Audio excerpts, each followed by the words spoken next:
Hey everybody, welcome back to the Behind the Department episode with the Fire and Safety Services 2024 calendar project. This is fun. We walked the street earlier. We checked out Engine 474, the new build that you guys have here in Ramtown. And now I get to sit down and kind of pick your brains a little bit about the background of the department and why you guys did and built what you did, because I'm just super intrigued by it, especially being a newer type of apparatus for you guys. So, Assistant Chief Sal Scarlato, thanks for joining me, Chief, again. Yep, thanks for coming. Of course, man. Captain Max Nikolof. How are you, brother? Good, how are you? I'm good, man. You guys have been a lot of fun. Behind the camera, there's a whole crew here today. But it's been a lot of fun because when we get to do projects like this, and we get to go to different firehouses, we get to see the guys, the people that build and make this place what it is. And so the apparatus is a part of it, the equipment's a part of it, but it really comes down to the people and the personnel that staff the firehouses and that are responding on these calls. And so I wanted just a little bit of background about, this is the Howell Township, New Jersey, Ramtown Fire Company 19-4. So you're Station 19, Company 4? Yep. Okay, got it. So give me a little bit a breakdown, Chief, about the department. So we're all volunteer department. We respond from home usually. We've been in service since 1948. It started as a little, fire truck in a garage around the corner, and Sure. ended up here. Yeah. So the firehouse has pretty much always been here, except right down the street slightly, and then moved here. Actually, the Elks next door was the old firehouse. Okay. The garage doors are still up in the ceiling in there. Oh, that's cool. I love that history. Yeah. So yeah, we've been here a long time. When I think about it, right, I'm a North Jersey guy. This is Central New Jersey to me, right? A lot of people don't think Central New Jersey exists. That's a back and forth. You think so? Yeah. I'll go with you on that. Where I'm headed with this is that I believe that since 1948 to today, there's been explosive growth in this section of New Jersey. And so the fire company then has to represent that growth. And so over the 75 years of being in service, there's a lot happening here, and the department has to react accordingly. So let's break it down a little bit. Give me a little bit of background about yourself, Chief. And I believe you're a legacy firefighter. Your father was a chief here? Yes, my dad's an ex-chief here. Chief in 2007, somewhere around there. I basically grew up here. We moved from North Jersey down when I was like, 3 or 4. Okay. So I pretty much grew up here. I started as a junior firefighter when I was 16, and I've been here ever since. This has always been a big part of your life. Yeah. I have to imagine, right? Growing up in the firehouse, watching your father run out for calls and so on, being a home response department. Yeah, definitely. Yeah. How much of an influence was that on you, just in who you are and what it's done for you as a person? I was a pretty big influence. I mean, this pretty much consumed a lot of my life as a firehouse. Sure. When I'm at work, I see the text going off that there's a call, and I'm like, of course, while I'm here, I can't go. Right. It's it's annoying. Yeah. But, it's a very big part of my life, this organization. I love how the dedication really comes forward, right? And so when you start looking around, there's a lot of guys here today that it's a weekday and you guys are here hanging out, and it might be because we're here, it might just be that it's a regular day and that there's always guys, hanging around ready to run.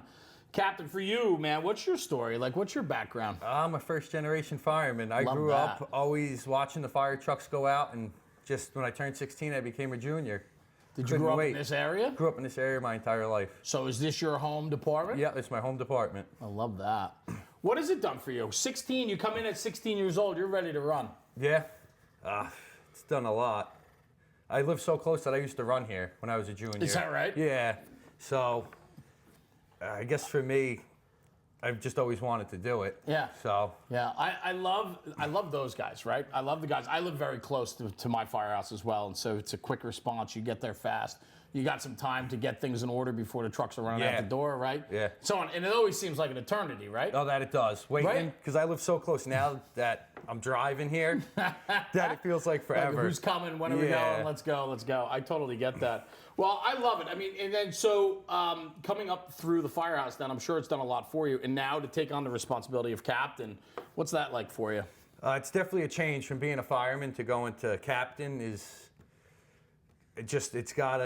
I almost have to step back and learn how to manage instead of always being the guy on the nozzle.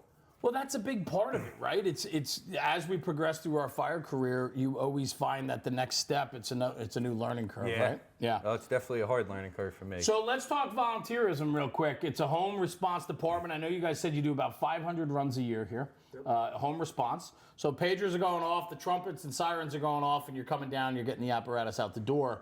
Downstairs, Chief, give me a little rundown. What do we have downstairs? So we have 3 engines now with 474. We have we have another Pierce engine.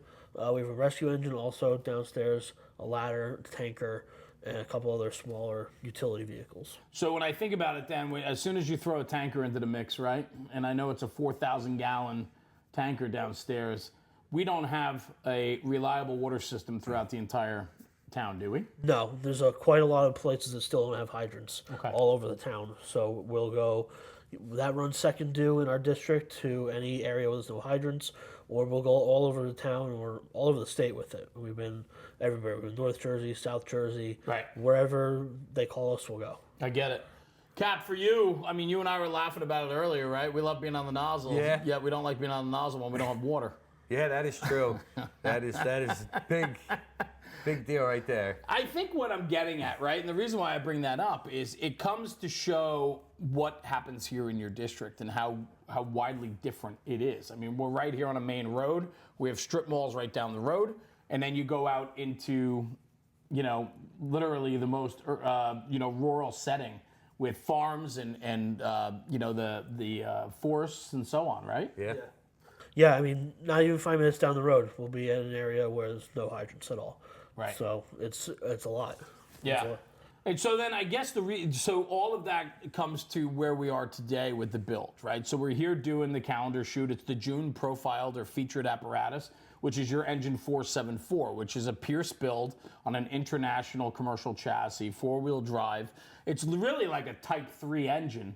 It's got 1250 GPM. You got a 300 GPM pump and roll capability on an auxiliary pump. You're carrying a hose. You got 750 gallons of water on board.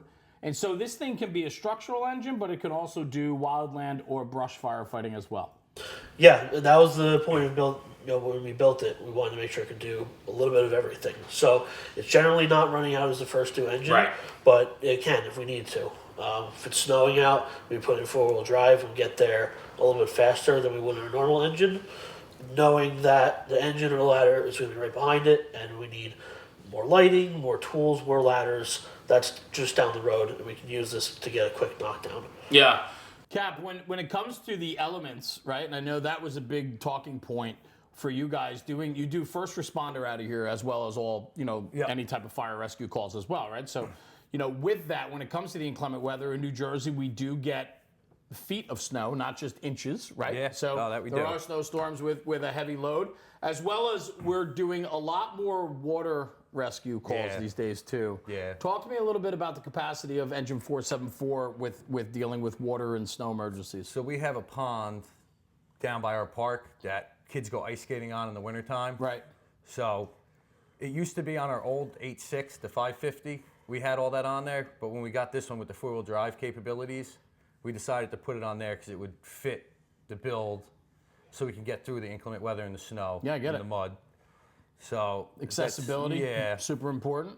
Yeah, that it is. It's real important for that. And then, Chief, we talked about it earlier, you and I, and we talked about the sprawl. We talked about more and more development, and so on. And with that comes then that wildland interface, if you will. That years ago in New Jersey, we would have fires in the Pine Barrens, right, and then forest fires, if you will, but they were never on the scale that I think they are today.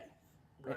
And so I look at that and I think about, structural protection because of us encroaching into these wooded areas.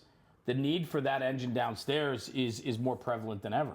Yeah, I mean, there's more and more developments popping up here every day. I mean, I remember just looking right across the street when that entire development wasn't even here. Right. So I used to actually ride my bike through there when they were building that to get here when I was a junior. So there's a lot of new developments going up. There's lots of trees still and woods that could potentially burn. So this truck really made sense for us for all the new developments. Yeah. They're going up all over. So let me ask this then. So it's a newer type of build. Before this, you had an F550 truck, right? That was dry, no water on board. When you guys went out to design the replacement for that, and you decided to do this with the current build, was there some resistance or pushback, or people looking at it going like, "What do we need that for?" And an educational piece that had to come in to really educate people about the necessity for a new build like that? A little bit. There wasn't a ton of pushback. Yeah. I think everyone pretty much got the idea that we needed something new. It's just something totally different, so it did take, a little bit of convincing, a little Yeah. bit of learning, but ultimately, people kind of saw the need for something like this. One of my favorite things to do is to educate. And a lot of times when we're looking at our fire districts or our first due districts and we're building apparatus that represents our needs for the community, a lot of times where we have to pivot and we're building a 20, 25-year purchase for a lot of times for like a volunteer organization, we have to look at what the future is going to be, not just where we are today. Yeah. And so looking at that engine downstairs, Cap, it has room to grow. Yeah, it definitely has a lot of room to grow with the houses that they're building with the setbacks and the long driveways. Like Yes. we have 2 or 3 driveways just in our first due response district that have driveways that are 1,500 to 2,000 feet long. Which is more than the 5-inch supply you're carrying in your bed. Yes. So for the driveways that you guys have in this district, you're going to have to relay pump up them. Yes, that we do. Yeah. Which is a big factor in some of our trainings that we do. Sure. With the 2 other engines that we have.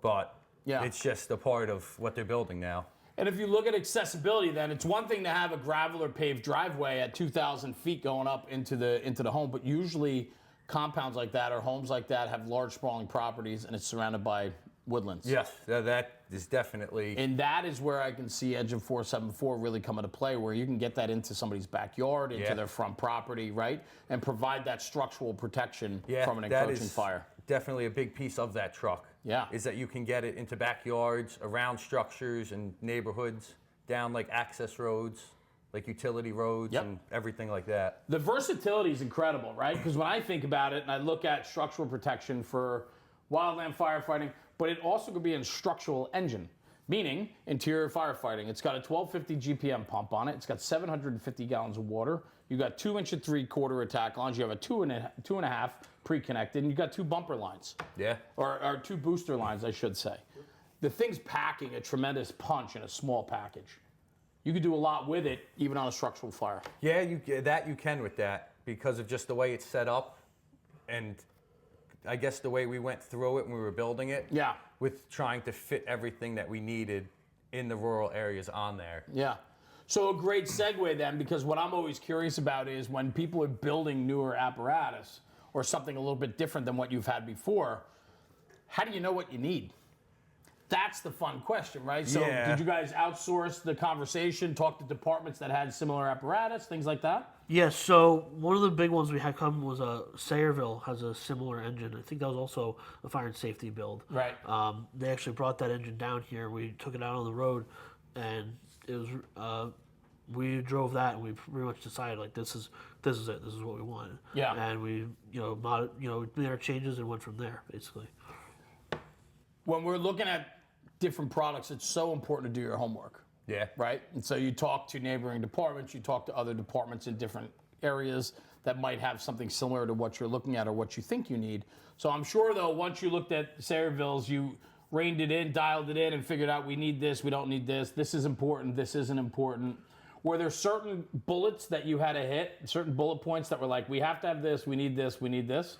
Yeah, so like I said, we never built a truck like this before, Right. so we kind of started with our regular Class A pumper and said, how do we reduce this down? So we said we don't want the generator. We don't need an onboard generator. We didn't put a foam cell on it. We just have buckets of foam up top. Right. So if we need it, we'll dump the foam into the tank. A lot of stuff like that, where it's normally on our Class A engine, we decided to take off because, like I said, this maybe will go out first for a fire, and if it does, either another engine or a ladder will be right behind it that has all that stuff anyway. Right. So there was a lot of removing things that we're used to in order to get the height down, the wheelbase down, and keep it as small as possible. So talking about that, the parameters, right? You're talking just over 26.5 feet overall, which is a short wheelbase, right? You have 10'5" on the overall height, I believe, the operational height, 10'5", right? Yeah. So this is a small package with a lot of opportunity with it. Yeah, that definitely is there. Just the amount of equipment that we fit on the truck. There's not a lot of custom fabrication that we put in. We did a little bit with some of the equipment that we knew was going to stay there, but there's a lot of just stuff sitting on a shelf. So as time changes or as the need changes, if we got a snowstorm coming in, there's the one cabinet that's filled with all just spare hose. We could take that hose off and maybe put Homatro tools on there and stuff like that, so we can make this our first due engine for everything for the night or whatever it needs to be. So I love that, right? So the versatility again, right, with a piece of equipment like that. Inclement weather is coming. You can design that truck for that response during that snowstorm or that rain, event. Right. And it can also act as just a spare engine. If one of them goes down out of service for a while, we can move that stuff onto 7.4 if we need it. Yeah. No, it's smart. It's smart. So what does the future look like? I mean, this is exciting. I mean, Ramtown Volunteer Fire Department, you guys are hungry. We're here today. You got a lot of guys hanging out. You're ready to run. The guys keep perking up every time the radio's going off. It's exciting. It's got to be an exciting time, but I'm sure membership and manpower is also, there's an interest in getting more. Of course. Volunteer fire department, there's always need for more members. So we could always use as much help as we can get. We have about 35 active members right now. Not a lot of them are really coming to calls during nights and during the day, but today's an unusual day. We do have a lot of people here. It's good. So it's good, but it's not normally like this. Normally you guys should do photo shoots every day, and then you'd be in good shape. Yeah, we'd be in real good shape then. Well, listen, it's the nature of the beast. I mean, I'm a volunteer fireman for almost 30 years myself, right? And it's trending to be more and more difficult as we supplement. The amount of calls are going up, the calls for service, manpower is starting to drop. We're asking more of our people. Yeah. So it's really what the department is doing for their people. And I have to believe, looking around this firehouse, there's a lot of like core volunteer values here, which I love. The photos, the trophies, the memories, right? The conversation. You guys are all dressed in the same polo shirt. Like, there's a commitment to pride and dedication here, and you can see that as an outsider. And I think, if anything, we need to instill that type of atmosphere, because that will support the guys that are here, right? Yeah, that it definitely does. I think so. Yeah, we try to do a lot surrounding the history of the fire company and the super members. Important. Yeah. You don't know where you're going if you don't know where you've been. Yep. And Yeah, the foundation, right? I didn't mean to cut you off, Cap, but the foundation of what your volunteer fire company stands for is super important. And for anybody that comes through the walls, they should know the stories and know the people. And that's why, to kind of wrap a little bit, that's why the history of your department and what you guys do here matters to the builds that you're putting out, right? Yeah. And so, Engine 474, it's a beautiful build. It's a 2022. We were talking before walking the floor. You talked about the aerial is going to be up for replacement within a few years and a few other things. But finding that dealer that works well with you, I'd love to talk about Fire and Safety Services real quick. They are the ones that have supplied the last few apparatus within your department. So the process with them, working with them, Chief, I'd love to just hear a little bit about that. Super easy, really good communication, emails constantly. We have the weekly pictures. Once the truck starting to be built, we knew exactly what was going on the whole time, and not just that, but the maintenance too, the general, preventative maintenance stuff like that. Not just on 7.4, but the rest of our trucks too. Super easy. They come to us usually. Occasionally the trucks have to go out, but it's quick to get it back. Right. So we're definitely happy with fire and safety right now. Good. Cap, I want to ask you, this guy rides in a Chiefs car, no? You got a Chiefs buggy? Yep. He doesn't know. You know. Riding in that new engine that you have, it's a little bit different. Yeah. It's commercial chassis, right? Yep. Still, I was incredibly impressed by the amount of room and space that's in there. Yeah, there's definitely a lot of space in the Right? cab. Yeah, for a commercial chassis. Yes. I drive in them trucks every day. That truck, International, definitely built a good cab on that. It's great. Yeah, and it's a comfortable ride.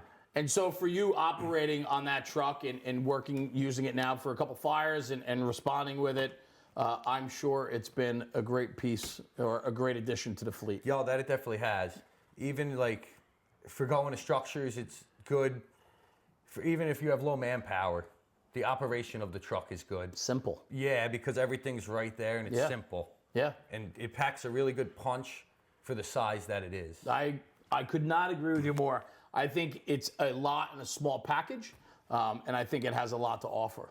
So, and I think you guys have a lot to offer. Howell Township, New Jersey, the Ramtown Volunteer Fire Company. You guys are rock stars, man. Thank you. Thanks for having us today. Yep, it's good to learn a little bit coming. more about you guys and get to meet all the personalities here in the kitchen and so on. But it's just been a great day. So thank you for opening your doors. We appreciate the invitation. And thank you, brother. I appreciate it. Guys, check out more about Engine 474. You can go to the Behind the Build video series that's on YouTube.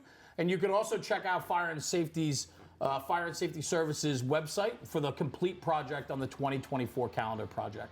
So anyway, we'll see you at the next one. This was the June feature, Ramtown Fire Company 19, station number 4 in Howell Township, New Jersey. And we'll see you back in July for the next one. Jeremy, National Fire Radio.